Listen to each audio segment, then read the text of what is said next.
अब हम बात करते हैं थर्ड कैटेगरी की, that is the polysaccharide. Polysaccharide को अगर आपने याद रखना है तो आप इस तरह याद रखेंगे कि ये चीज़ों को स्टोर करने के लिए यूज़ होती है।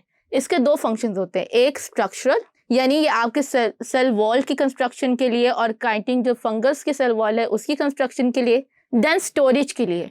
हमेशा याद रखें कि स्ट्रक्चर और स्टोरेज में ये इसलिए यूज़ होती है क्योंकि इसके एक मॉलिक्यूल के अंदर मोर देन 50,000 या 50 मॉलिक्यूल्स ऑफ ग्लूकोज या मोनोसैकेराइड यूनिट्स प्रेजेंट होते हैं। सो दैट्स वाई इसका जो पर्पस, इसका स्टोरिंग के लिए स्मॉल जगह लेगा और ज़्यादा से ज़्यादा जो है वो ग्लूकोज के मॉलिक्यूल्स को स्टोर कर लेगा। एट द सेम टाइम इसका अगर स्ट्रक्चर में करेंगे तो इसकी जो स्ट्रेंथ है because of the large number of monosaccharide unit ये इन्हेंस हो जाएगी। पॉलीसैकेराइड बाय डेफिनेशन सबसे ज़्यादा कम्प्लेक्स फॉर्म ऑफ ग्लूकोज होती है और इसके अंदर जो है तो वो मोर देन 10 ग्लूकोज के मॉलिक्यूल्स हैं। ये ज़्यादातर जो है ये पानी में इनसॉल्युबल होते हैं।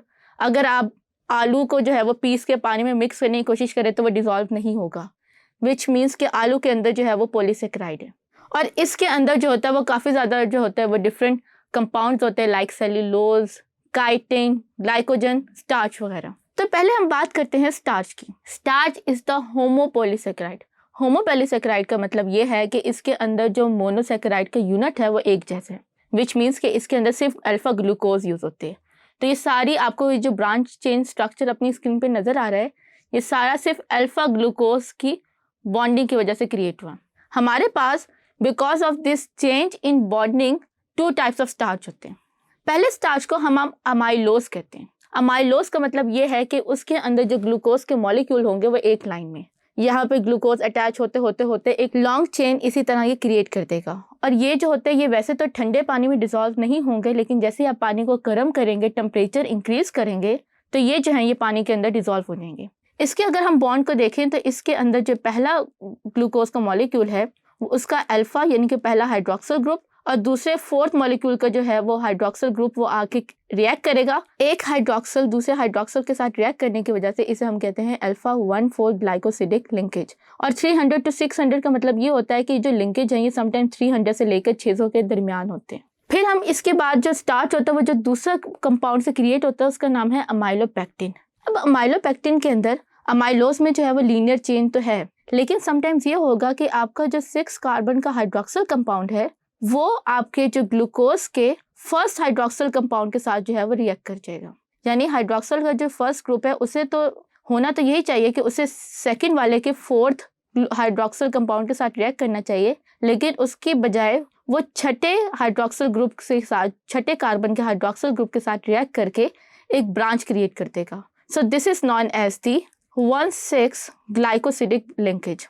तो अमाइलोज में 2 तरह के लिंकेज है, एक अल्फा 1,4 ग्लाइकोसिडिक लिंकेज और दूसरा अल्फा 1,6 ग्लाइकोसिडिक लिंकेज।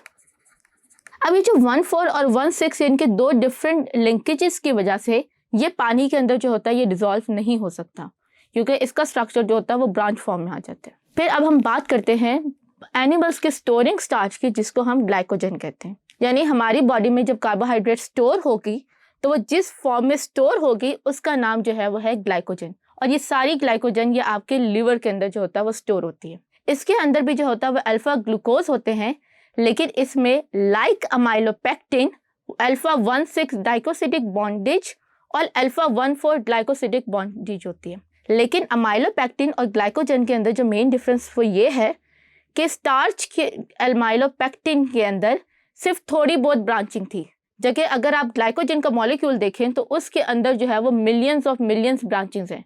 तो ये इतनी ज़्यादा ब्रांचिंग की वजह से अमाइलोपेक्टिन से चेंज हो जाता है और ग्लाइकोजन मॉलिक्यूल को क्रिएट कर देता है। अब हम बात करते हैं सेलुलोज की। सेलुलोज जो है वो सबसे ज़्यादा अबंडेंट कार्बोहाइड्रेट है वर्ल्ड के अंदर।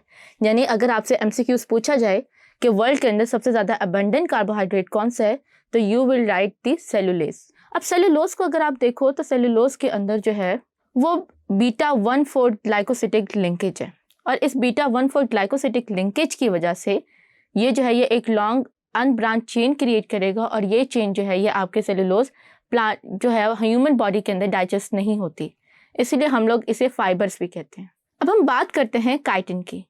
Chitin as the name show कि ये फंगल्स की सेल वॉल के सिंथेसिस के अंदर जो होता है वो इंक्लूड होता है। इसके अंदर जो आपका सेकेंड के ऊपर हाइड्रोक्सिल ग्रुप है वो रिप्लेस हो रहा है by N acetyl group. That's why we call it derivative of N acetyl glucosamine. इस ग्रुप का नाम एन एसिटाइल ग्लूकोज मीन्स के ये ग्लूकोज, अमीन मीन के अमीनो एसिड जो है वो इसके साथ आकर अटैच हो गया और इसे भी हम लोग होमोपोलीमर कहते हैं।